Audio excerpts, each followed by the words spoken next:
desarrollando a través del Instituto de Formación Docente de Villa Regina y el Instituto de Formación Docente de Luis Beltrán. Hoy nos convoca el tema la alfabetización académica en contexto de aislamiento social, preventivo y obligatorio. La literatura para niños y niñas en la construcción de vínculos. Contamos con la participación de una especialista invitada, ella es magíster Elena Tapich, a quien agradecemos profundamente, especialmente esta convocatoria, la aceptación de esta convocatoria.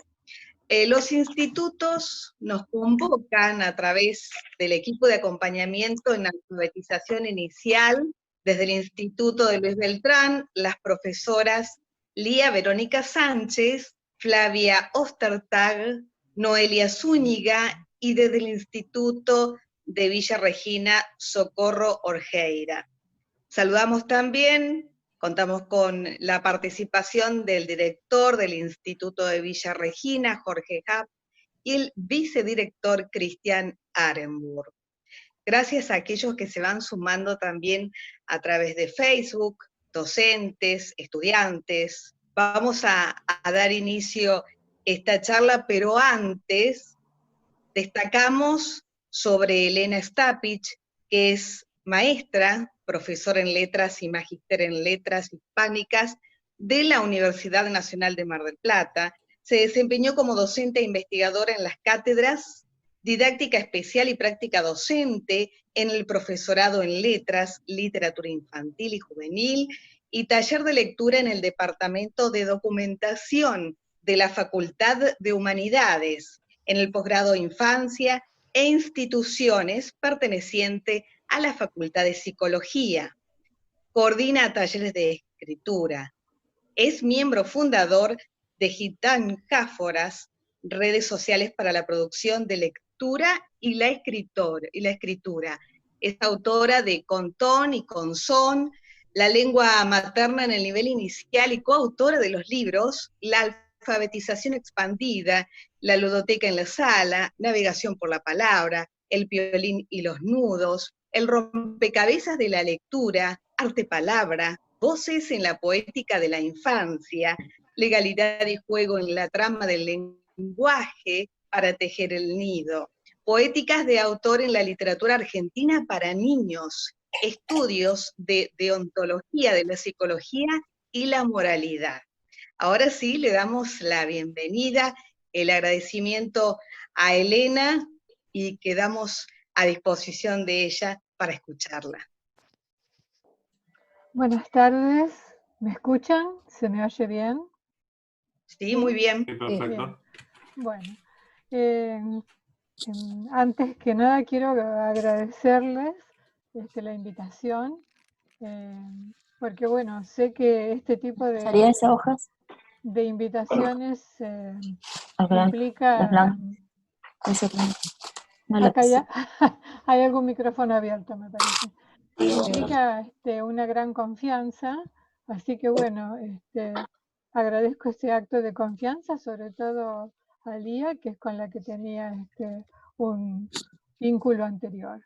Bueno, el tema del conversatorio hoy es la literatura para niños como formadora de vínculos, y pareció en el momento de elegirlo un tema apropiado para el contexto.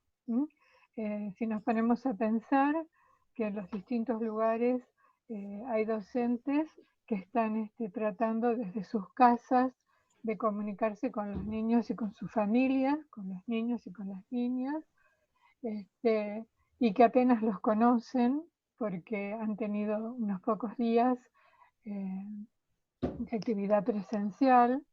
Entonces nos parece interesante tomar este aspecto de la literatura infantil, que es el que tiene que ver con el ser un vehículo para construir vínculo. Pensamos que trabajar en este periodo con la literatura para niños no solamente implica construir un vínculo con los niños, sino también con sus familias, porque vamos a depender mucho de las familias para que ellas acompañen, para que lean, para que comenten con los chicos. Y es un periodo en el que podemos sentar las bases para lo que va a ser una comunidad de lectores, lo que empieza a ser una comunidad de lectores y de lectoras que después se van a encontrar físicamente. Empiezo por invitar a los docentes y las docentes a pensar en esta instancia en su propio camino lector. Cuando hablo de camino lector y cuando hablo de texto interior de cada uno, estoy usando términos que acuñó Laura de Betach, que están en sus libros, y que se refieren a todo un sedimento de lecturas y de textos que tenemos en nuestro interior, que a veces ni siquiera lo recordamos y que nos vienen desde nuestra más lejana infancia. Es interesante aclarar que no solamente este texto interior está formado por libros, sino que también está formado por juegos, por canciones, por las películas que vimos, por publicidades, por sueños que tuvimos, por experiencias personales, etc. Cuando trabajamos con la autobiografía lectora de los docentes y de las docentes, encontramos muchas veces las expresiones como, bueno, en mi casa no había libros, cuando yo era chiquito, cuando yo era pequeña, no me leían. A veces hay que invitarlos a incorporar o a valorizar dentro de lo que es el texto interior, no solamente los libros que pueden haber estado o no, sino también lo que Yolanda Reyes llama los libros sin palabras, es decir, la literatura oral.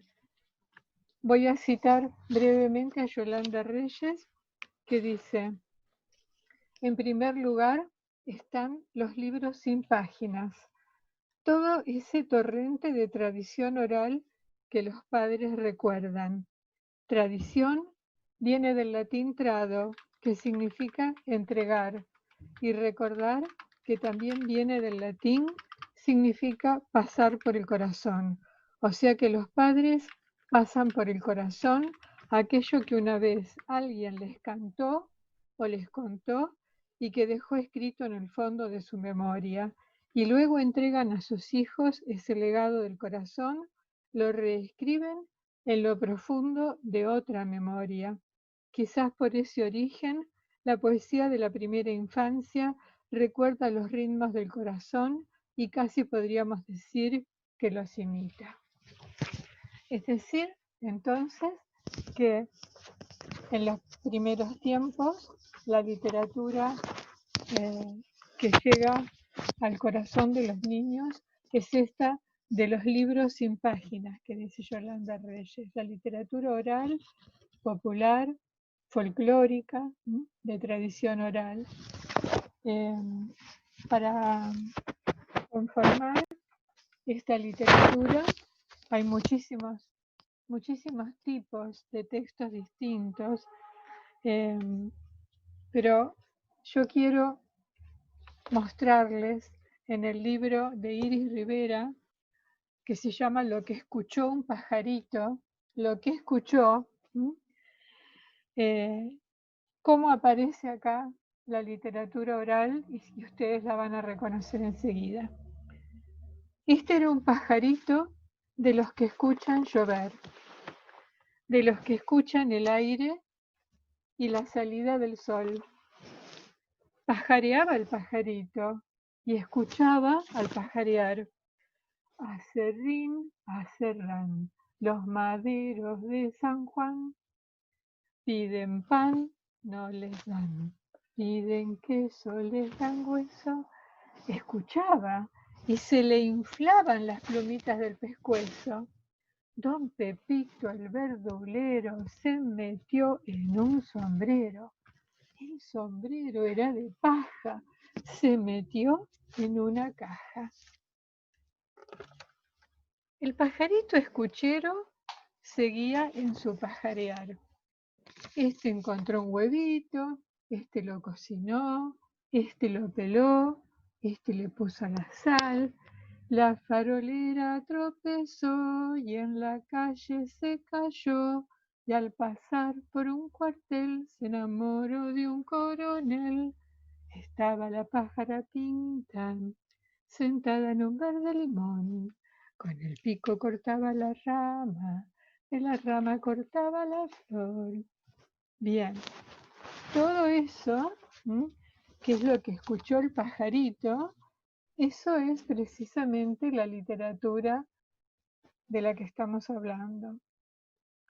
Entonces, qué importante sería que todos los docentes y las docentes la pudieran recuperar, la pudieran incrementar, para poder así transmitirla a los chicos, que a veces la conocen y muchas veces no. El tema es que el docente en ocasiones no se siente con la capacidad suficiente como para hacer este trabajo de mediador, no se siente seguro y piensa que quizás su camino lector ha sido muy corto, ha sido muy pobre, se ha desdibujado durante largos periodos, pero bueno, lo que tiene de interesante este camino es que siempre se puede retomar, siempre es posible dejar un poco en suspenso otras cuestiones y buscar en qué punto se interrumpió ese camino y retomarlo. Retomar el camino lector no significa solamente buscar textos para los chicos, significa reconocerse uno mismo como lector y buscar para uno mismo y además y en paralelo para los niños y las niñas.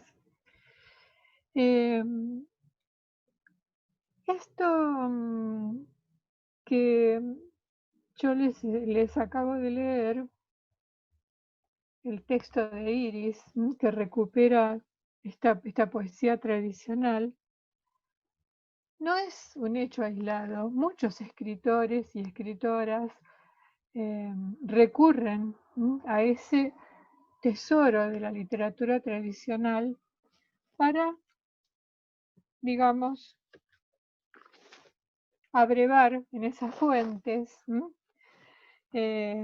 para recrearla. Yo tengo acá un libro que se llama La luna lleva un silencio, de María Cristina Ramos, y justamente, Elena, ¿sí? Elena, te habla Socorro, perdóname. Antes de que nos leas a María Cristina Ramos, quizás si se puede subir un poquitito el volumen de tu micrófono o estamos ahí, porque así algunos dicen que se escucha muy bajito, si no cada uno va tratando, pero que se escucha bajito. Sí, sabemos que habla siempre re suave, no sabemos si es un poco el dispositivo, pero antes de que sigamos, sí podemos, o subir un poquito la voz y seguimos, ¿sí? Y se escucha si no, muy bajito después vamos a tratar. Bueno, a ver, ahí vas con tu asistente, dale, perdón. Bien, no, está bien, Socorro. Puede ser que sea mi voz, puede ser, sí. voy a tratar de hablar un poquito más fuerte, pero bueno. Me lo vuelven a decir si no me escuchan, ¿sí? Me lo vuelven a decir. Bueno, yo seleccioné un texto de María Cristina Ramos donde ella hace aparecer las adivinanzas, que son justamente una de las especies que forman esta literatura tradicional. Se llama palabras, y las adivinanzas que María Cristina inventa están puestas en letra cursiva, Y es como que nos invitan a los lectores a que vayamos adivinando de qué habla. Así que es un buen desafío para los niños y niñas y para que lo compartan en sus familias, ¿no? Palabras. Ando buscando palabras para llevarle a mi amigo. Montoncito de pelusas que con ramas se han tejido, lugar tibio con pichones. Esa es la primera. Pero mejor no lo digo. Ando buscando en la torre un algo para mi amigo.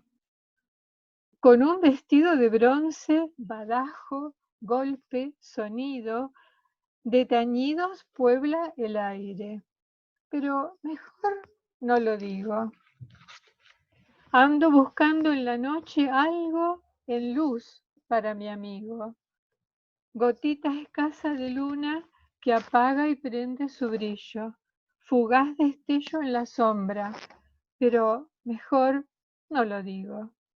Pizca de luz y de sones y un manojito de trinos que alcancen para decirle las cosas que no le digo. ¿Se escuchó? ¿Sí? Bueno, entonces, siguiendo con esta cuestión de la literatura oral, podemos pensar también que la literatura oral tiene unas estructuras que son más o menos siempre las mismas y que se repiten de un texto en otro. Esa característica tradicional facilita la posibilidad de proponer a los niños y a las niñas que a partir de esas estructuras, de esas matrices, ellos puedan generar textos nuevos. Por ejemplo, una estructura muy común en la poesía folclórica es la estructura numeral, que puede ser ascendente o descendente. Yo tengo aquí un texto que dice: a la 1 sale la luna, a las 2 sale el reloj, a las 3 sale Andrés, a las 4 salta el gato. Bueno, y así sigue hasta llegar hasta las 9 o hasta las 10, hasta donde ustedes quieran. Y de esa forma es posible proponerle a los chicos que, así como estos textos, de los cuales hay muchos, donde se va contando para adelante o para atrás en algunos casos, ellos pueden también inventar algún texto que empiece diciendo a la 1, a las 2, a las 3, a las 4 y completarlo con alguna rima. También son muy comunes los textos que establecen un diálogo entre dos voces, donde hay uno que habla, otro que le contesta. Esas estructuras suelen tener la forma de pregunta y respuesta. Por ejemplo, ¿de dónde viene el ganso? De tierras del garbanzo. ¿Qué trae en el pico? Un pollo mal pelado. ¿Quién lo peló? El agüita que cayó. Bueno, así sigue, y es posible encontrar muchos de estos textos donde alguien pregunta, alguien responde, alguien pregunta, alguien responde, y se pueden continuar o se pueden pensar otras preguntas y respuestas. Otra estructura muy común también es la que aparece en el libro de Iris, en el del pajarito, que es el encadenamiento. La de Don Pepito Verdulero, que hace que un verso termine con una palabra y el verso siguiente empiece con la misma palabra, ¿no? Don Pepito Verdulero se cayó dentro de un sombrero. El sombrero era de paja, se cayó dentro de una caja. La caja era de cartón. Bien, se van se van encadenando los versos a través de alguna palabra y a veces es posible presentarles a los chicos una propuesta para producir algo así, valiéndose de dibujos. O sea, una línea representa un verso, en el final de ese verso un dibujo que representa una palabra, y esa misma palabra aparece repetida al principio del verso siguiente. Bueno, en el rol del docente, de la docente como mediadores entre los niños, las niñas y los textos, me parece a mí que una parte fundamental es que el docente, la maestra, puedan leer en voz alta. Yo creo que no hay otro método para animar a la lectura, otro método mejor para presentar los textos que la lectura en voz alta. Muchas veces he visto en las capacitaciones, en los talleres, que hay docentes que no quieren leer en voz alta porque no se sienten seguros de su lectura. Y esto me parece que también es importante, requiere un trabajo sobre sí mismo, sobre sí misma. Si no me siento segura de cómo leo, si no estoy conforme, si no me parece que comunico bien los textos, tengo que practicar sobre eso. Tengo que practicar porque es mi herramienta fundamental.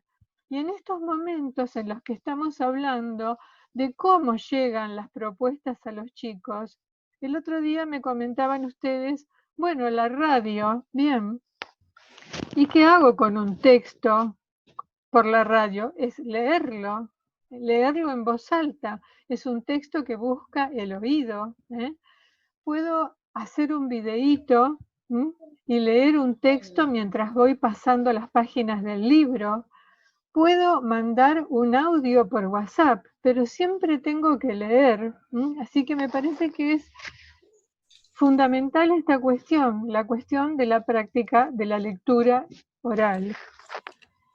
En algún momento, allá por el año 2000, Emilia Ferreiro en un libro habla del docente como interpretante. Y dice que interpretante quiere decir que hay una persona que sabe leer y que lee el texto en voz alta para quien todavía no sabe leer o no sabe leer convencionalmente. Entonces, el docente tiene que ser interpretante, porque el interpretante es el que le da al texto su carácter simbólico. Si yo le presento al niño o a la niña que todavía no sabe leer un texto escrito, ese texto va a ser para ellos algo opaco. Pero si una persona que sabe leer se los lee en voz alta, el texto pierde su opacidad y se vuelve un elemento simbólico, es decir, algo que está presente y que a través de su presencia trae algo que está ausente. Es decir, el texto habla de cosas que no están presentes, pero las trae, las evoca, las hace presentes. Eso es lo que se consigue a través de la lectura. Pero para eso los nenes y las nenas necesitan de un mediador. Me parece también un aspecto importante a considerar dentro de estas aproximaciones a la literatura para niños en los primeros años, la cuestión de los cuentos.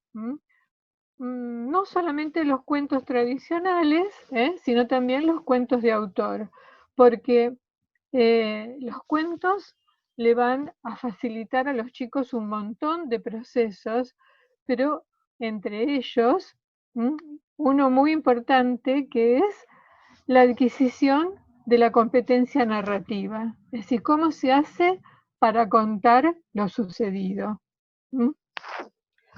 Es decir, una vez que el chico ve cómo el adulto narra, qué estrategias usa para narrar, cómo empieza, cómo va uniendo un acontecimiento con otro, cómo finaliza, va asimilando esos elementos y por lo tanto se apropia de la competencia narrativa. Y también los cuentos y las poesías le ofrecen a los niños algo que a veces nos olvidamos, que es la posibilidad de simbolizar, de metaforizar los conflictos, tanto los conflictos individuales como los conflictos de tipo social, grupal, comunitario. El otro día tuvimos una reunión así por Zoom con las chicas que me invitaron a participar hoy acá, y en ese momento cuando estábamos hablando se me ocurrió que el cuento de Anthony Brown, que es un libro álbum, El túnel, es un buen ejemplo de esto que estamos hablando. ¿Se ve? Sí. El túnel de Anthony Brown presenta una historia de un niño y una niña que por jugar se meten adentro de un túnel. Voy a leer una parte muy cortita que dice así. Mira, dijo él, un túnel. Ven, vamos a ver qué hay del otro lado. No, no debes hacerlo, dijo ella. Ahí puede haber brujas, o duendes, o cualquier cosa. No seas tonta, dijo su hermano. Esas son cosas de niños. Tenemos que estar de regreso en casa a la hora de comer, dijo ella. A la niña le daba miedo el túnel y decidió esperar hasta que su hermano saliera de nuevo. Esperó y esperó, pero él no salía y ella sentía ganas de llorar. Casi se le salían las lágrimas. ¿Qué podía hacer? Tuvo que seguirlo por el túnel. El túnel estaba oscuro, húmedo y resbaladizo. Del otro lado, ella se encontró en medio de un bosque tranquilo. No había ni rastro de su hermano, pero el bosque pronto se convirtió en una selva oscura. Bien, qué interesante pensar, hablando de los efectos que puede producir en los niños este periodo de aislamiento, este periodo en que no ven a sus amigos, no ven a sus abuelos, están todo el tiempo en la casa, no van a la escuela. ¿Qué imaginarán ellos de todo eso? ¿Qué pensarán? ¿Qué pasará por adentro de sus cabezas? ¿Y cómo verán el futuro cuando están en una edad en que no es muy claro el tema del tiempo? No lo vemos nosotros con claridad, que somos adultos, no sabemos cómo sigue esto y hasta cuándo. Imaginen ustedes lo que puede ser para un niño o una niña de 5 años o de 6 años. Entonces me parece que el túnel puede ser una bella metáfora de eso, de un lugar en el que entramos oscuro, húmedo, resbaladizo, y que no sabemos ni cuándo va a terminar, ni a dónde vamos a salir cuando salgamos. Bueno, afortunadamente el cuento termina bien, digamos, ¿no? No es una metáfora negra, es bastante luminosa, por cierto, pero me parece interesante para poder poner en símbolos toda esta cuestión que permanece ahí subterránea y dando vueltas. Bueno, por otro lado, quiero plantear una pregunta y me parece que con esto vamos a ir redondeando, que es cómo se articula toda esta parte de la que estamos hablando, de la literatura para niños, de la poesía folclórica, de los cuentos, de las metáforas. ¿Cómo se articula todo eso con la cuestión de la alfabetización? Porque si no, por ahí podría parecer, o se podría crear como un efecto de que esto es algo aparte, como algo que no tiene que ver, como si fueran compartimientos divididos, ¿no? Y en realidad están muy unidos, porque nosotros en este periodo podemos ir armando con los chicos un repertorio de lecturas, construyendo un repertorio. Ese repertorio es a lo que vamos a volver y en lo que nos vamos a apoyar en la siguiente etapa y cuando estemos trabajando de manera presencial. Hay muchas situaciones de lectura y situaciones de escritura que tienen una íntima relación con la experiencia literaria. Por ejemplo, muchas veces los chicos aprenden de memoria un texto, sobre todo los textos folclóricos cortitos, como son las coplas, las adivinanzas, y esa posibilidad, el que ellos lo sepan de memoria, nos permite ponerlos, por ejemplo, frente a un texto para leer, un texto que ellos conocen íntegramente, lo saben decir de memoria, pero lo tienen escrito. Y entonces, ¿qué pasa con ese texto escrito allí? ¿Y qué ocurre con esta cuestión de saber lo que dice y tener que ver cómo se vincula ese saber con eso que está escrito en el libro o en el papel o en el afiche? Otra cosa también, que es otra situación más de la oralidad, poder compartir con los nenes y con las nenas las escenas de lectura que se produjeron en la casa, en la familia durante este periodo. ¿Qué pasó? ¿Qué pasó cuando llegaron las adivinanzas? ¿Quién las leyó? ¿Quién las podía adivinar? ¿Quién se daba por vencido? ¿Quién se dio cuenta enseguida? ¿Quién tiraba pistas? ¿Qué pasó con el cuento? ¿Alguien además de escuchar el cuento leído por el maestro o por la maestra, alguien más lo volvió a poner en la casa, lo volvieron a escuchar? ¿Qué pasó cuando escucharon el cuento? ¿Lo conocían de antes? ¿Les hizo acordar a algo? Una parte muy importante de la lectura es establecer relaciones, ¿no? Y por ejemplo, en el cuento que yo mencioné recién, en el túnel, si ustedes pueden ver las imágenes, la niña que se mete en el túnel tiene puesto un Montgomery rojo con capucha. Entonces, muchas veces, nenas que ven ese libro dicen, ¡ah, como Caperucita! Quiere decir que ahí están estableciendo relaciones intertextuales. ¿Por qué? Porque ya conocen el texto de Caperucita. Entonces, todo este repertorio que vamos armando va a facilitar la posibilidad de comparar un cuento con otro, comparar una poesía con otra, comparar un personaje con otro, lo que hace uno con lo que hace otro, lo que dice uno con lo que dice otro.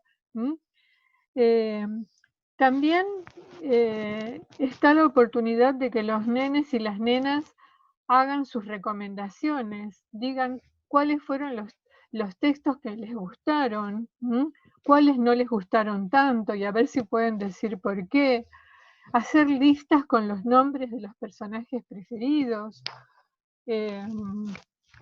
encontrarse con un libro donde de pronto ese libro es portador de un texto que ellos escucharon, que les llegó antes, y ver entonces qué pasa con cómo aparece ese texto en el libro, acompañado de qué imagen, cuánto lugar ocupa, con qué letra empieza, en fin, un montón de cuestiones. Y situaciones que tienen que ver con la comunidad de lectores, como ir formando una biblioteca para el aula o acercarse a trabajar en la biblioteca de la escuela, o que la bibliotecaria se acerque en determinados momentos al salón. Conocer a los nombres de los escritores, comunicarse con ellos, escribirles, contarles qué les pareció lo que escribieron, hacerles preguntas. En fin, hay muchísimas propuestas, muchísimas estrategias de intervención que puede hacer la maestra, el maestro, apoyándose en esa comunidad incipiente de lectores que ya tiene un repertorio en común, que ya tiene unas experiencias en común, que ya está como puesta en carrera, ¿no es cierto? Bueno, yo para finalizar quiero contarles qué pasó con el pajarito de Iris que escuchaba todas esas cosas cuando salía. Dice: pajarito sin sombrero, plumas, canto, pico y sol, un día volvió a su casa y pasó lo que pasó. Al pájaro pajarito, a fuerza de pajarear, le picoteó en la garganta la picazón de cantar.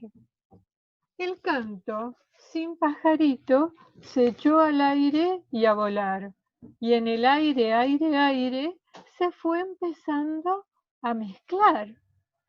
Estaba el limón tropezado con un pescadito de sal.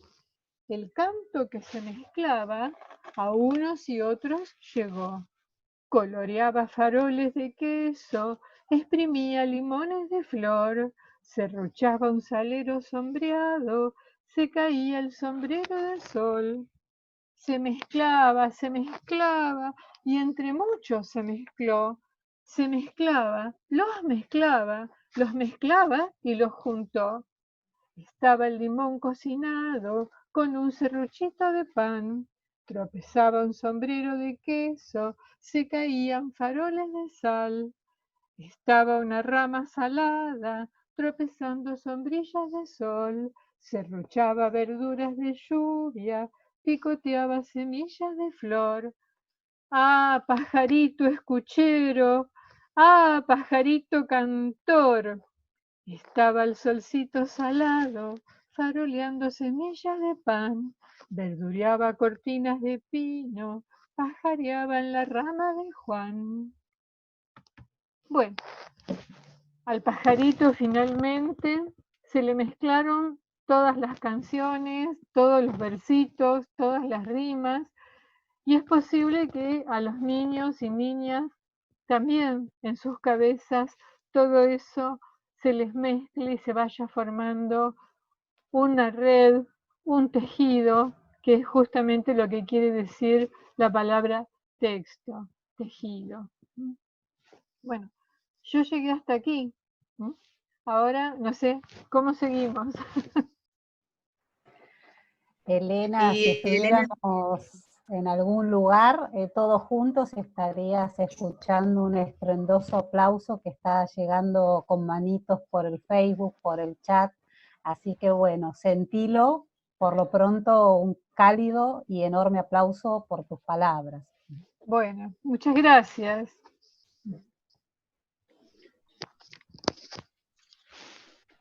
No sé si van a hacer alguna, ¿sí? ¿Van a hacer alguna pregunta? Bien. Sí, Elena, antes de habilitar para las preguntas, bueno, no quiero ser muy reiterativa, pero agradecerte porque nos está llegando por Facebook, leemos en el chat y por privado, todo el mundo está encantadísimo, estamos encantadísimos escuchándote y con ganas de seguir escuchando porque la verdad que las lecturas increíbles que has compartido, las citas, y sí, en este momento invitamos a todas las docentes que quieran hacer alguna pregunta, sobre todo recuperando esto que decía Elena, ¿no? De la construcción de los vínculos a partir de la literatura y en este contexto especial que estamos atravesando. Hermosísimo el libro del túnel de Anthony Brown y hermosa esa metáfora, pensaba, ¿no? Lo que vos decías, qué luminoso el libro, el final, y bueno, es nuestro deseo también en este contexto para todos. Así que bueno, damos apertura a las preguntas.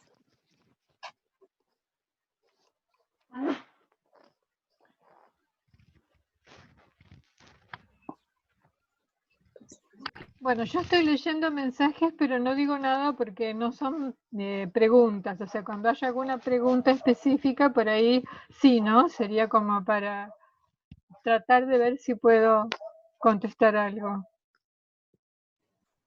Quien desee preguntar, desactiva el micrófono, puede apretar la tecla espaciadora, desactiva su micrófono y hace la pregunta.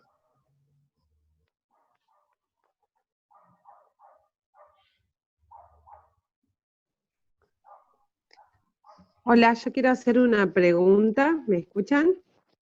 Sí, yo te escucho, no sé si... Sí, Buenísimo.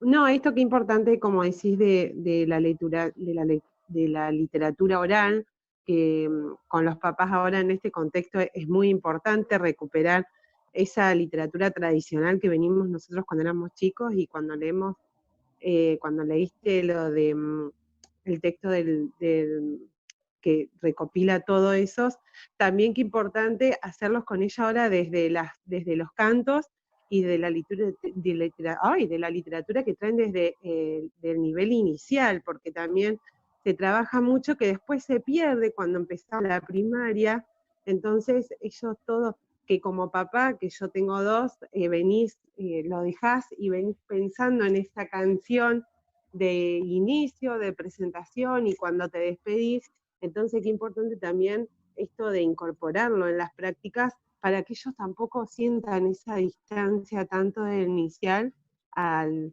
primer ciclo, ¿no? Sí, Muchas mira, gracias, me encantó. Gracias.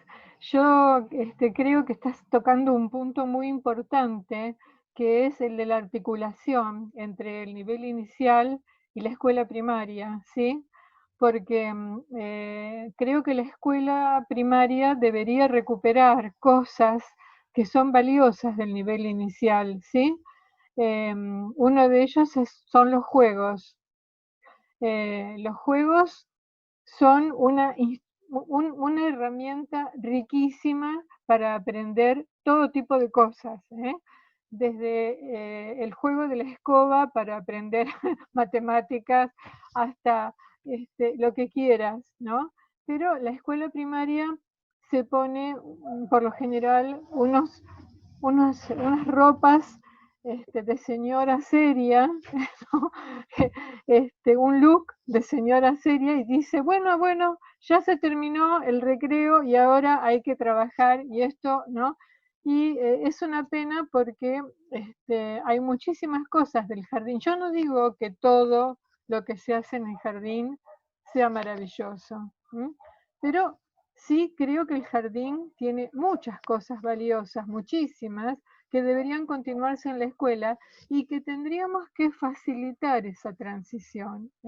Yo como madre, te digo, con una de mis hijas, mi hija me lloraba en primer grado y yo le decía, pero ¿qué pasa? Yo pensé, bueno, a lo mejor la maestra no, ella quería tomar la leche con los amigos, como hacían en el jardín, ¿no? Y quería salir a jugar cuando estaba cansada y no podía porque tenía que esperar a que llegara el recreo. Pero no era la maestra, no era el cuaderno, no era el método, no era nada. Eran esos rituales, esos rituales de esperarte con el beso, de despedirte, de tomar la leche juntos, bueno, un montón de cosas que se extrañan y que no entiendo por qué no se pueden hacer, no voy a decir que en sexto, ¿no es cierto? Pero por lo menos en primero, ¿sí? Como una transición. Y creo que todo lo que tiene que ver con juegos y juegos tradicionales, como por ejemplo el de la farolera o el lobo está, o todas esas cosas que se hacen en el jardín, o por lo menos en la mayoría de los jardines, deberían continuar. No están separados de la alfabetización, de ninguna manera. Bien, voy a transmitir una pregunta que llega por el Facebook, que dice Juliana de los Santos, pregunta si podríamos mencionar la relación entre el trabajo con el género poético y el desarrollo de la conciencia fonológica. Digamos que también estuvimos charlando un ratito con de la conciencia fonológica la semana pasada. Bueno, yo veo que o sea, tengo un reparo, ¿no es cierto?, que es el temor a que les acerquemos a los chicos un poema y después pasemos a partir de esas palabras que aparecen allí a querer reconocer los elementos, empezar a analizar los elementos constitutivos hasta llegar al fonema, etcétera, etcétera. Si no me parece, porque sería como una versión primer año de lo que más adelante se hace con el análisis literario y que logra espantar a la mayoría de los estudiantes y de las estudiantes porque los aleja de la literatura. Yo sería muy cautelosa en ese sentido, pero atención, que de un modo indirecto, creo que todo lo que es el contacto con la poesía va a ayudar a desarrollar la conciencia fonológica, porque el chico, por ejemplo, cuando dice una poesía, intuitivamente la separa en sílabas. Dice, por ejemplo, era una rosa, era un clavel, por un lado. Por otro lado, el tema de las rimas, el de hacer las rimas como terminaciones coincidentes de las palabras, ¿no es cierto?, lo llevan al chico a poner la atención en el sonido. No es una cuestión que pasa por el significado de lo que se está viendo, sino cómo suena. Por eso cuando uno a veces en el jardín empieza a trabajar con la rima, y esto yo lo he visto en observaciones de prácticas, le decís a los nenes y a las nenas, bueno, a ver, ¿qué rima con tomate? Y uno te dice lechuga. ¿Por qué? Porque ellos enseguida se van a lo semántico. Y es cierto que tomate y lechuga forman parte de un mismo campo semántico, pero de a poquito van llegando a construir esta idea de que hay palabras que no tienen nada que ver, a lo mejor por su significado, por lo semántico, pero sí tienen que ver porque terminan con los mismos sonidos. Por ejemplo, tomate y peinate no tienen nada que ver, pero riman. Entonces, focaliza en la cuestión fónica de las palabras. Entonces, hay un montón de cuestiones que yo el otro día les decía a las chicas, ¿no?, que lo mejor para un buen aprendizaje, una buena enseñanza y un buen aprendizaje es hacerse amigo del lenguaje, esa amistad con el lenguaje, esa confianza, ese poder jugar con el lenguaje. Eso lo da mucho la poesía. Entonces, si nosotros conseguimos esa proximidad, ese vínculo con el lenguaje, bueno, todos los otros caminos, el de la conciencia fonológica y todos los otros, se van a allanar considerablemente. No sé si lo respondí, pero... Yo quisiera rescatar algo, Elena. Te escucho. Marcela, te habla Elena. Encantada de conocerte. Elena, vos hablabas esto de construir el vínculo con los niños en esta etapa en cuanto a retomar la literatura folclórica. Y qué lindo que es volver a esos tiempos en familia, en casa con los chicos. Nosotras en primerito propusimos la canción que hablaba de este huevito, este dedito compró un huevito, y los papás se engancharon, más ellos que los chicos, decimos siempre nosotros, porque se pusieron a jugar. Bueno, la idea era que jugaran y que los nenes se lo aprendieran, porque también estaban aprendiendo los nombres de los dedos, y entonces arrancaron con esa poesía, y bueno, y ellos jugaban, y me dio mucha risa una mamá, porque la idea era que después la nena pudiera hacer el videíto haciendo la canción, y la hizo la mamá, y se la hizo la nena. Y entonces le digo, qué lindo, mami, qué bueno. Y dice, bueno, sabía hace cuánto que no escuchaba esa canción. Y entonces dice, bueno, le digo, ahora sé lo que la nena lo aprende, que sea ella lo que lo cante. Y la nena lo aprendió enseguida, porque dice, bueno, ahora se lo la firmo a ella. Y la mandó. Entonces, qué lindo esto de recuperar lo que a veces vamos dejando porque ya es viejo, porque era nuestro, y la tradición la vamos dejando nosotros. Después también recuperamos una leyenda de Noel gigante, que nosotros acá en La Mar, que tenemos la estatua en la municipalidad, y cómo los chicos lo identificaron enseguida con lo que hay en el centro cultural, y cómo los papás pudieron ir contando otras leyendas de acá, de la zona, a sus hijos.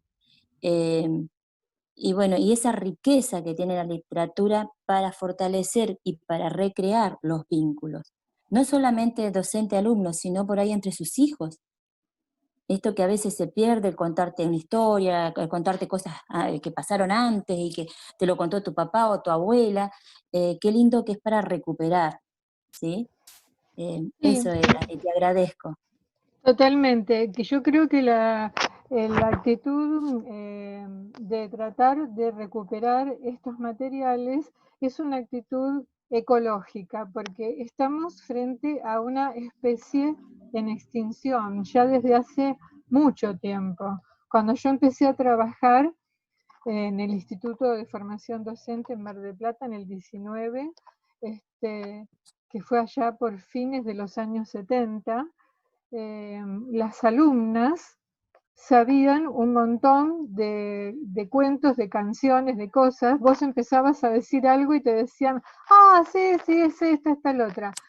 Unos años más tarde nos encontramos con que las alumnas no los conocían, y cuando por ahí mencionabas algún cuento te decían, sí, pero era la versión de la película de Disney basada en ese cuento, lo que ellas conocían, no el cuento que se lo hubieran contado o que se lo hubieran leído. Es decir, que en pocos años se fue cortando esa transmisión, y creo que bueno, que cada vez se pierde más.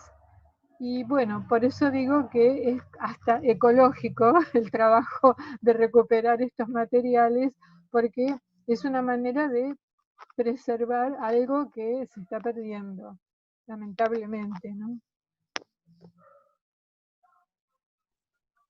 Buenas tardes, ¿puedo hablar? Mi nombre es María Virginia, soy de General Roca, de la zona 3 de la Escuela 275.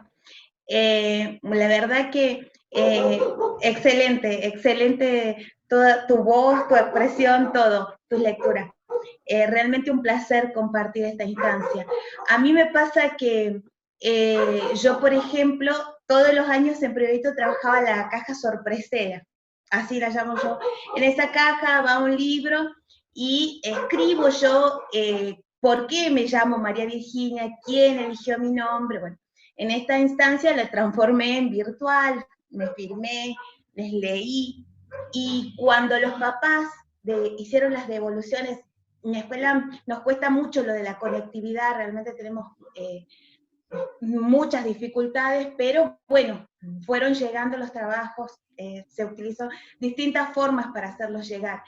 Y realmente surgía, yo planteaba esto de que hablen en familia, y muchos papás expresaban esto de que, no me había dado cuenta que nunca le conté por qué se llamaba así, que a lo mejor parte de una canción, de un programa, de algo, y veía como que, qué sé yo, hablaron en familia, el papá a lo mejor escribió, buscaron una foto, porque les conté que lo iba a hacer virtual, no como si hubiéramos estado en clase, porque esa caja viaja a las casas y la familia prepara algo para compartir con los nenes en el aula. En este caso va a viajar virtualmente.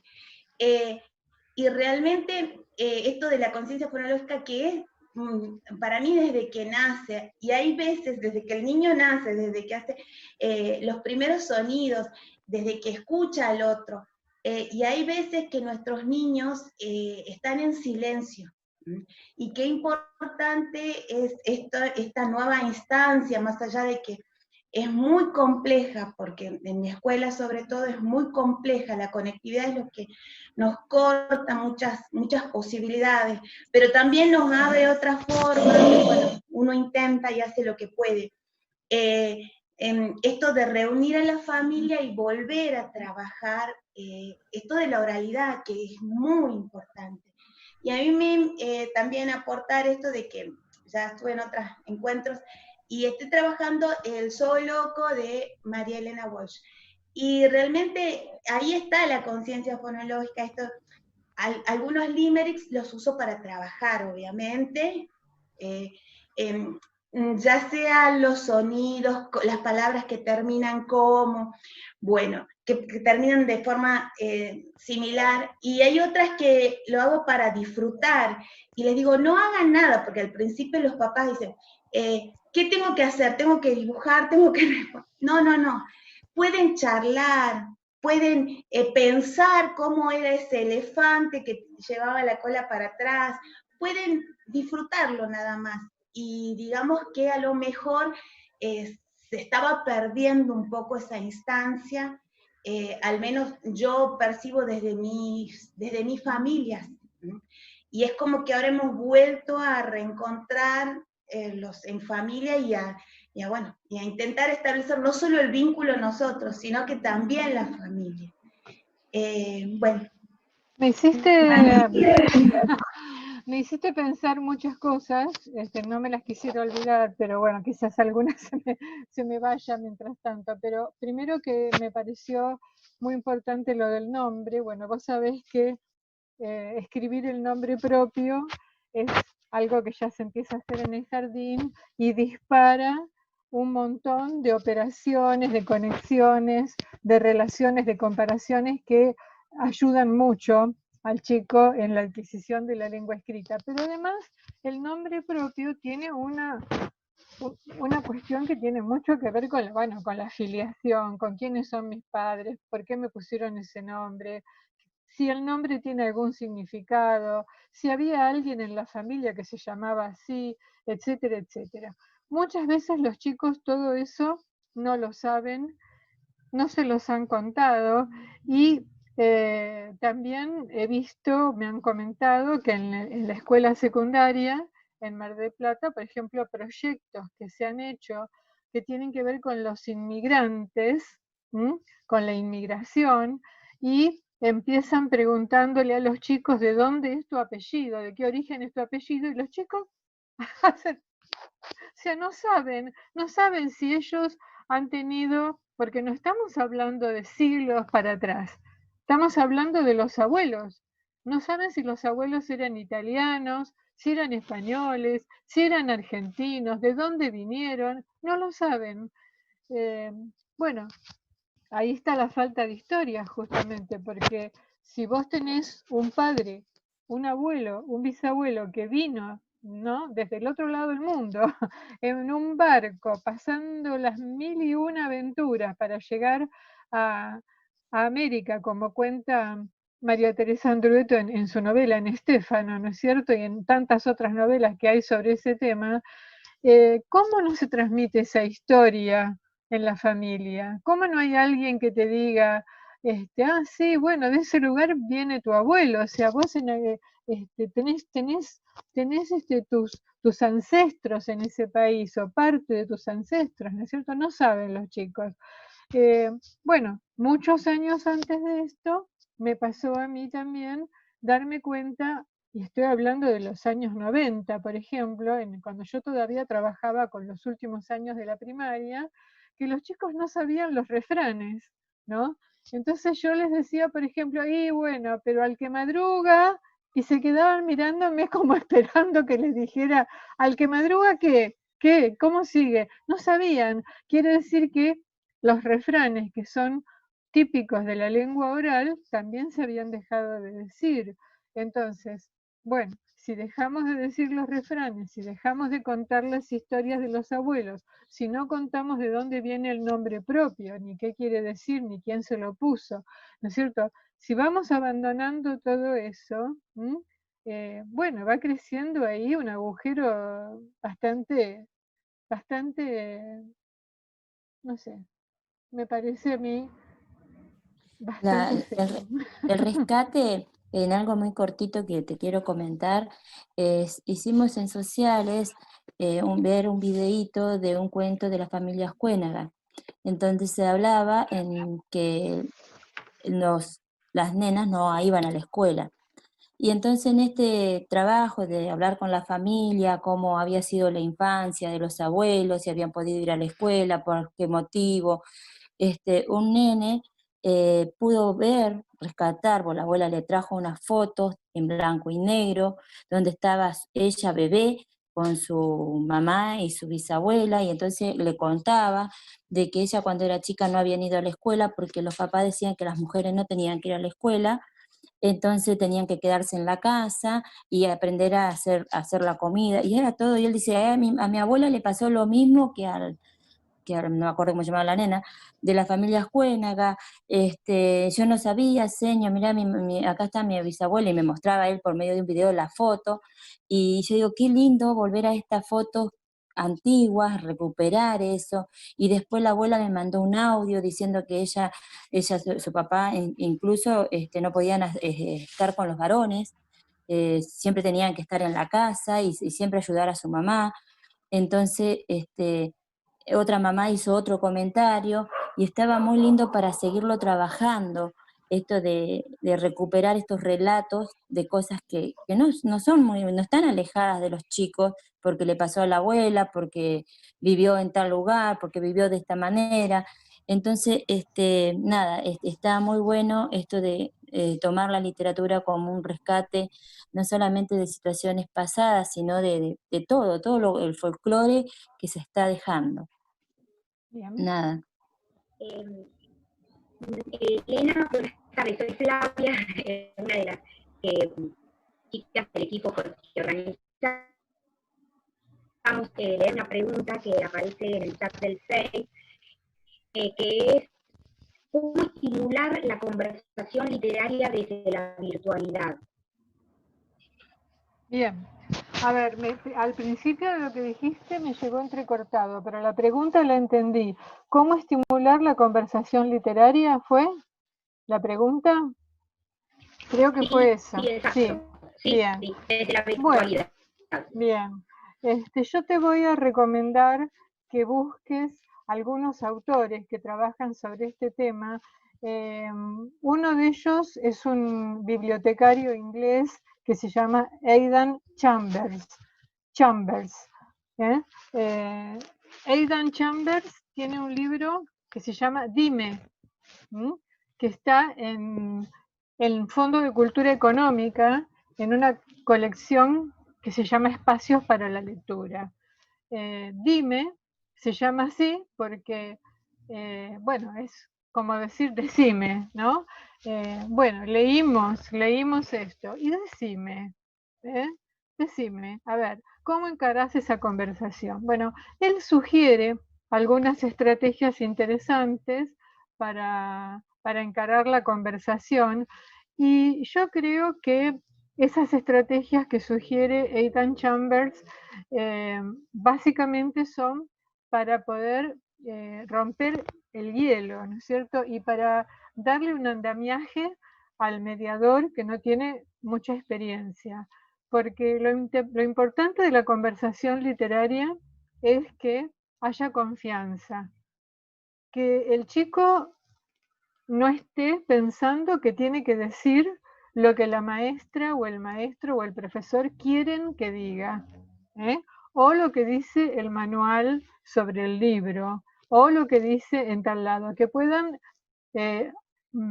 compartir su experiencia como lectores. Para eso se necesita un clima de confianza y una buena capacidad de escucha por parte del mediador, porque observando muchas veces las actividades en las escuelas, uno ve que a veces el docente no escucha lo que los chicos dicen, se escucha a sí mismo nada más. O quiere que el chico diga una determinada cosa y hasta que no le dicen esa respuesta, esa palabra, esa conclusión, las demás las desestima. Solo le parece interesante lo que dice el chico que dice lo mismo que hubiera dicho él, el mediador. Entonces, es toda una práctica a desarrollar. Acá en nuestro país hay una autora que es Cecilia Bashur, que se escribe Bajour, ¿no? Con J, Bashur, que la podés rastrear en internet, que tiene también trabajos muy interesantes sobre la conversación literaria, cuando salía la revista online Imaginaria, que todavía está colgada en la red, o sea que aunque la revista ya no sale, vos la podés consultar, la revista Imaginaria, ahí hay trabajos de ella, y también últimamente se ha dedicado a el estudio de el libro álbum y la poesía y el silencio, o sea, las cosas no dichas en los textos, porque los textos que lo dicen todo y los textos que lo explican todo no le dejan lugar al lector para decir gran cosa. No hay mucho para conversar. No sé si me entendés lo que te digo. Vos terminás de leer un cuento o una novela o lo que sea, muy explicativa, y ya está todo dicho. O sea, lo único que podés hacer con los chicos es aburridos, volver. ¿Y qué pasó primero? ¿Y qué pasó después? ¿Y con quién se encontró? ¿Y a dónde fueron? Pero, digamos, de elaboración a partir de eso, no se puede hacer porque no hay espacios en blanco en el texto, no hay huecos, no hay silencios, entonces no se puede rellenar nada. Entonces yo por eso también digo que cuando uno quiere tener una buena conversación con los nenes y las nenas, esa conversación empieza en el momento en que vos elegís el texto, porque vos tenés que ser suficientemente vivaracha, para elegir un texto que sea sugerente, pero que no lo diga todo, que deje la puerta abierta para ir a jugar, digamos, que deje cosas en el aire, flotando, cosas que no están definidas, porque si no, no vas a poder conversar de nada con los chicos, ¿no es cierto? Esa es un poco mi idea. Pero bueno, me parece que es muy, muy interesante el tema de la conversación literaria y está muy bastardeado, porque la mayoría de los mediadores no lo sabe conducir, y cae en lo que te digo, cae en el volver a contar lo que pasó, que eso ya lo sabemos todos, para eso lo leímos, o cae en hacer preguntas de las que el mediador ya tiene la respuesta y entonces solo espera la confirmación. Y los chicos muchas veces te dicen cosas que no son las que pensás vos, que te sacan completamente de lo que vos habías pensado. Entonces también tenés que tener ser maleable, digamos, ser suficientemente maleable como para estar dispuesto a que te digan una cosa que te saque de tu lugar, que te deje pensando, ¿pero qué dice? Yo no lo vi así esto, me parece que, bueno, eso es lo más interesante, pero bueno, eso hay que tener esa disponibilidad, me parece, hay que estar disponible. Elena. Dime, como dice Chambers. Quería recuperar esto quería recuperar esto que decías respecto de la mediación y de estar disponibles como docentes para esa escucha, porque a veces nos pasa, ¿no?, en el interín del aula de perdernos esa riqueza que sucede en aquello que llamamos conversación literaria, y que justamente en ese intercambio podemos reconocer los consumos culturales que se realizan los niños y las niñas, que ponen en evidencia allí la forma en que comprenden y recuperan ese texto que le leímos, que quizás no es la misma construcción de sentido que nosotros hacemos como docentes por nuestros recorridos justamente, pero que allí se ponen en evidencia y nos permite también en esta construcción del vínculo conocerlos un poco más, conocer sobre ellos. Entonces, esta mediación que hacemos también lo hacemos con el texto de los niños para conocerlos un poquito más. Estaba pensando en esto y comentarte que en el Face hay muchas señas de nivel inicial que también podemos encontrar en esta articulación, como decías, bien mencionadas al principio, entre el nivel inicial y el primer grado, el primer ciclo, la importancia de recuperar estos espacios de conversación, pero de habilitarles la palabra a los niños y las niñas y de escucharlos genuinamente, ¿no? Genuinamente, ¿no? Claro. Bueno, a mí con los consumos culturales me evocaste una época en que, fácil 10 años te digo, mucho tiempo, en que todo texto que yo llevaba, los chicos me decían, como en Los Simpson cuando... y mandaban un episodio de Los Simpson, que yo además generalmente no había visto. O sea que me, me resultaba como un poco difícil por ahí a veces retomar, pero bueno, eran los consumos culturales de ellos y desde donde ellos estaban leyendo, que quizás no era desde el mismo lugar que lo leía yo.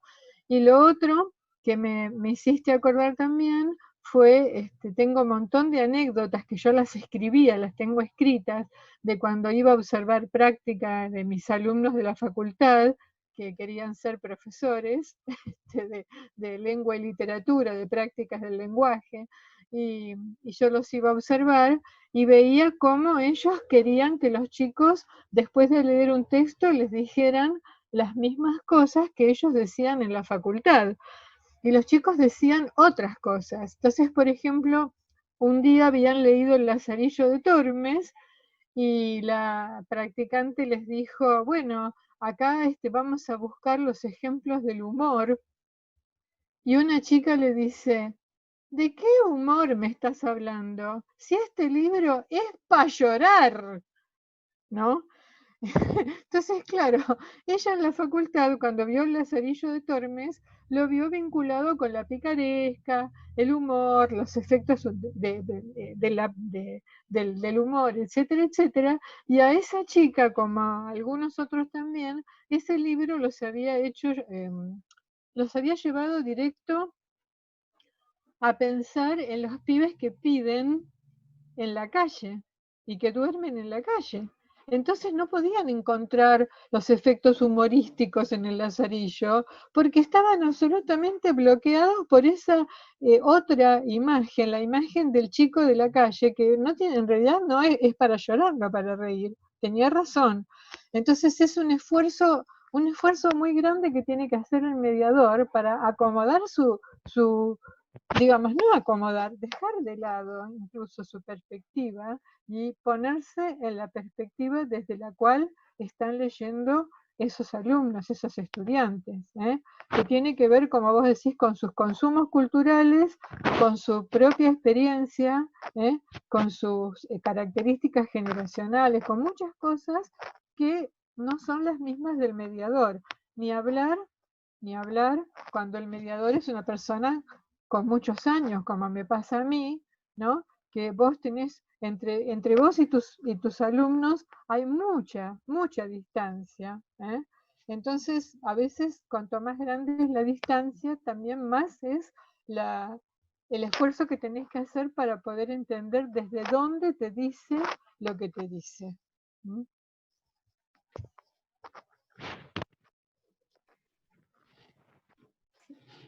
Me haces acordar lo que dice, bueno, Carlos Escliar, ¿no? De la conversación. La conversación es algo que uno nunca sabe a dónde va.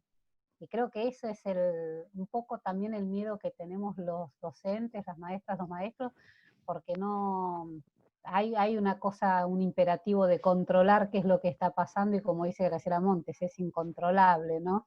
Claro. Y realmente animarse a esa conversación, qué genuino y cuánto más enriquecedor es poder ir con las propias preguntas incluso, y animarse a ese riesgo de que el otro te sorprenda con lo que quiere decir, ¿no? O sea, sacar los libretos de una vez.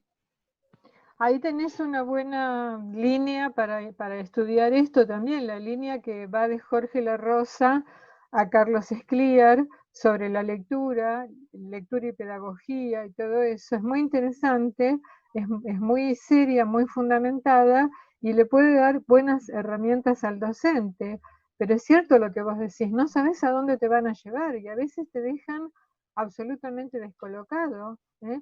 Vos le lees al chico, lees con los chicos un cuento, como he visto leer un cuento de Mempo Giardinelli, sobre un padre y un hijo, un hijo que había robado, y que el padre lo obliga a ir a pedir perdón a la persona y qué sé yo, y en la mitad de eso un chico dice, no, pero mi papá saca el cinturón y me entra a dar, y otra que pedir perdón. Y vos te quedás, vos sentís en ese momento que querés desaparecer de ahí, ¿no? Querés no estar en ese lugar, quisieras no haber ido ese día, no haber leído ese cuento, porque te encontrás frente a estas cosas que muchas veces no tenés palabras para decir, no sabés cómo reaccionar, y a eso te llevó un cuento, porque si no ese chico no te hubiera dicho eso. Y bueno, pero es así, como vos decís, la conversación te lleva, no sabemos a dónde. Buenas tardes, soy docente de primer grado de la Escuela Regina. Nosotros con mi compañera habíamos visto que nuestros niños en sus casas no tienen libros y los papás no les leen, entonces decidimos tomar un día a la semana para leer cuentos, leer historias, leer algo para que ellos escuchen leer y vean leer. Y apuntábamos sobre todo a incentivar la imaginación de ese niño, de cómo un libro te puede llevar a imaginar otros mundos, otras realidades.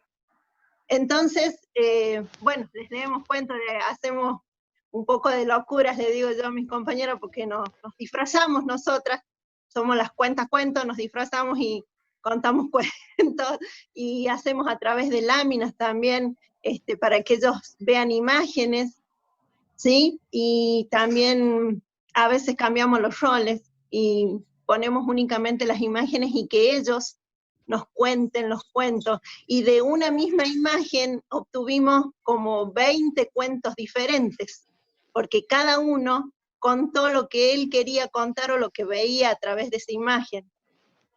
Así que, sobre todo, hacíamos hincapié en eso, en incentivar esa imaginación. Sí, me gusta lo que decís. Yo te agregaría que estos proyectos suelen tener mejor resultado cuando conseguís involucrar a toda la escuela. O sea, hay escuelas donde cuando entran los chicos, cada día un docente, una docente, se van turnando, lee algo para toda la escuela. Y después entran a clase. Te digo, como una acción posible, porque puede haber montones de acciones. Si vos conseguís que eso se vuelva institucional, se multiplican los efectos. Y lo que decís de la imagen, bueno, es lo que pasa con el libro álbum, que el libro álbum tiene texto, tiene imagen, pero las relaciones entre el texto y la imagen no son relaciones sencillas, son relaciones suficientemente complejas para que un chico lo lea y piense una cosa, ¿no? y otro chico piense otra. Yo estaba pensando en lo que se imagina cada uno. Hay un libro de Luis María Pesetti que se llama Caperucita como se la contaron a Jorge, que te muestra al padre leyéndole al hijo el cuento de Caperucita. El cuento, si vos lees el cuento como lo cuenta ahí, es el mismo cuento que sabemos todos, pero hay un globito con imagen donde el nene se imagina lo que el padre le va contando. Entonces, cuando el padre dice que la abuela había que llevarle algo de comer, el nene se imagina un delivery que viene con la pizza, por ejemplo, ¿no? O cuando dice que vino el leñador a salvarlas, apareció, se lo imagina vestido de Superman y con la cara del padre. Eso es lo que el nene se imagina. Entonces es muy lindo ese libro, porque en realidad no se trata de Caperucita el libro, se trata de la lectura y cómo cada uno se imagina, se hace su propia película con el texto, ¿no es cierto? Bueno, nada, esas cosas se me ocurrieron, pero bueno, buenísima la idea de ustedes, síganla, síganla.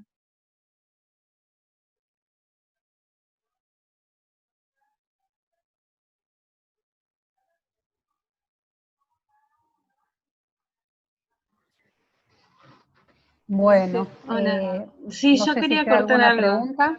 Sí, dale, María José. ¿Qué tal? Hola, ¿cómo estás? Hola. En primer lugar quería darte las gracias, hermoso este espacio, hermoso la posibilidad de poder conversar con todos ustedes. Y me hiciste acordar mucho de lo que son los límites de la interpretación que tiene el texto literario en sí mismo, cómo tiene que ver eso con el consumo cultural y con ese recorrido lector que cada uno llevamos dentro. No importa que sea chiquito, que sea largo, que sea de un lado, que sea del otro, o con la biblioteca que cargamos detrás, o con lo que nuestros padres nos han enseñado. Cada uno de nosotros tiene un recorrido y nuestros chicos también.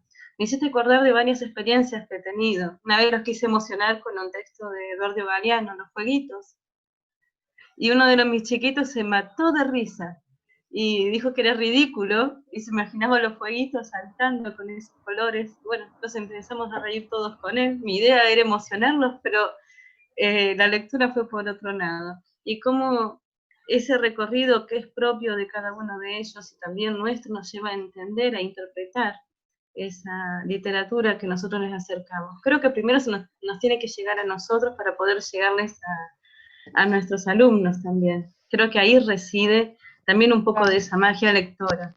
¿Cómo transmitimos pasión si eso que vamos a leer o transmitir tampoco nos motiva a nosotros? Ese es el secreto para mí. Exactamente, bueno, por eso yo empecé hablando, que después me dijeron que no se escuchó la primera parte, bueno, empecé hablando de cómo cada mediador tiene que replantearse su propio camino lector, ¿no? Y cómo ha sido y cómo es ese camino lector, porque si el camino lector lo dejamos abandonado allá lejos y hace tiempo, va a ser muy difícil la tarea, porque es contagiar un entusiasmo. Cuando vos tenés entusiasmo por una cosa y la llevás con entusiasmo, la llevás de una manera apasionada, es muy difícil que los chicos no se interesen, porque es como que ellos piensan, ¿y qué tendrá? ¿Qué tendrá de interesante esto para que la maestra, para que el maestro le parezca, ¿no?, que es así? Y sobre todo que te vean, porque es muy cierto eso que dicen que los chicos no aprenden de lo que uno les dice. Tenés que leer, tenés que leer. No es eso. Aprenden de lo que ven.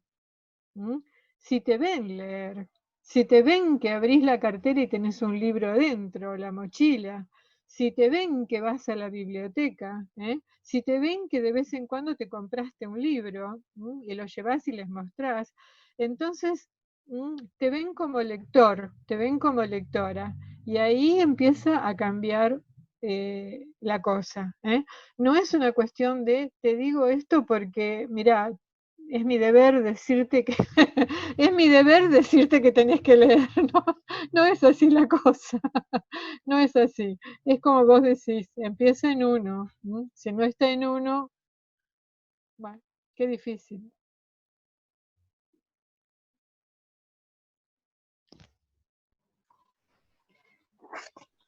Bueno, Elena, te queremos agradecer y mientras vamos cerrando, pero para que sepas, ¿no? Que te escucharon desde San Luis, desde San Juan, desde Tandil, de Tierra del Fuego, de Misiones, de Chubut, de Neuquén, de Mar del Plata, por supuesto, de Cava y también de Lima, Perú. Así que bueno, nada, como para que veas hasta dónde, bueno, creo que el amor a los libros nos ha reunido desde muchos lugares distintos. En el Facebook después lo podrás leer, hay muchísimos agradecimientos. Yo me quedo con esta idea también de la coherencia, ¿no? Porque dijiste que teníamos que leer en voz alta, y qué es lo que tenemos que hacer las maestras, leer en voz alta. ¿Y qué hiciste vos? Nos leíste a nosotros. Entonces, bueno, es este regalo de la voz, ¿no? Que leer en voz alta es un regalo, como dice también Tonucci, ¿no? Es un gesto de entrega. Así que súper agradecida, hermoso momento, y le paso la palabra ahora a Flavia, que también iba a decirte algo también. Gracias, gracias.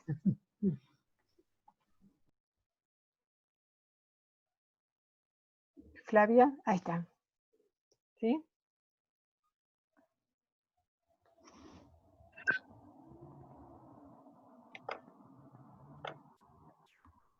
Bueno, Flavia, Elena, ¿estás? mientras se suma mi compañera Flavia, me gustaría por ahí destacar, sumado a lo que ya dijo Socorro, la amorosidad con la que nos transmitiste tus palabras súper valiosas para pensarnos no solo en este contexto, sino también en nuestras prácticas docentes en general.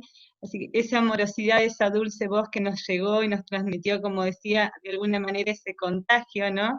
Agradecerte también desde ese lugar. Bueno, gracias. Para mí ha sido un gusto, y además, bueno, ahora soy federal e internacional, así que... Elena, bueno, yo quería decirte, soy Flavia, y quería decirte que, bueno, no tenemos más que palabras de agradecimiento por haber aceptado esta invitación. Esta idea de los conversatorios están unidos y nos sentimos muy contentas porque escuchándote hoy están muchos de los docentes que estuvieron en el anterior, cuando pudiste retomar lo de la conciencia fonológica, que es algo que venimos trabajando y proponiendo, sobre todo en este contexto, ¿no? En que estamos todo el tiempo con nuestras compañeras diciendo, bueno, la literatura es alfabetizadora en sí misma. Y me quedo con mucho de lo que dijiste, pero fundamentalmente rescato y revaloro el tema de la tradición oral, que en este contexto me parece muy adecuada porque es accesible para recuperar. Cuando hablabas de la literatura oral, recordaba un proyecto o algunos proyectos de escuelas en que recuperan la literatura de tradición oral en el aula, en la clase, y luego lo hacen en el recreo, ¿no? Esos textos después se plasman en juegos, en rondas, en canciones, y eso nos parece maravilloso, que es también lo que podemos hacer ahora con la familia, ¿no? Así que bueno, también nos sentimos muy contentas porque nosotros trabajamos en el Instituto de Formación Docente y hay muchos docentes compañeros aquí que hemos trabajado, otros de otros lugares, pero además están los estudiantes que están en tercer año, otros haciendo residencia, y creo que se llevan mucha riqueza de esta conversación. Así que bueno, te agradecemos profundamente. Bueno, gracias. Para mí ha sido un gusto, la verdad, y una oportunidad de intercambiar con ustedes, que bueno, que estas oportunidades, la verdad que hay que aprovecharlas, y sobre todo en estos momentos en que estamos cada uno encerrado en lo suyo, ¿no es cierto? Así que así es como que se abrió una ventana hoy, y por esa ventana yo los pude ver y escuchar, y eso ha sido muy lindo. Elena, te decimos... Ay, perdón, me supuse con alguien. Bueno, yo quería, hermosas las palabras de Elena, agradecer también, y bueno, retomar que vos en un momento mencionaste la revista Imaginaria, que uno puede encontrar a Cecilia Bayur con esto de la conversación literaria. Como sé que sos una de las fundadoras de Gitanjáfora, que también es un espacio hermosísimo para que todos puedan visitar, para que puedan encontrarse con la literatura, y también formar, sobre todo, bueno, en este espacio virtual, una comunidad de lectores, ¿no? Que vos lo dijiste, y a mí me encantó esto de sostener la comunidad de lectores, así que bueno, muy agradecida, y que nos podamos volver a encontrar y abrir estos espacios y estas ventanas, como dijiste vos. Bueno, un abrazo desde Mar del Plata para todas y todos. Gracias, Elena. Gracias. Vamos cerrando. Y agradecemos a toda la gente que estuvo conectada a través de este espacio, y a todos los que estuvieron a través de Facebook. Gracias por la participación, por las preguntas, y aclaramos que después queda todo el material grabado para que puedan compartirlo. Les decimos desde el Instituto de Formación Docente de Villa Regina y el Instituto de Formación Docente de Luis Beltrán hasta cualquier momento. Gracias, Elena. A ustedes, chicas. Gracias.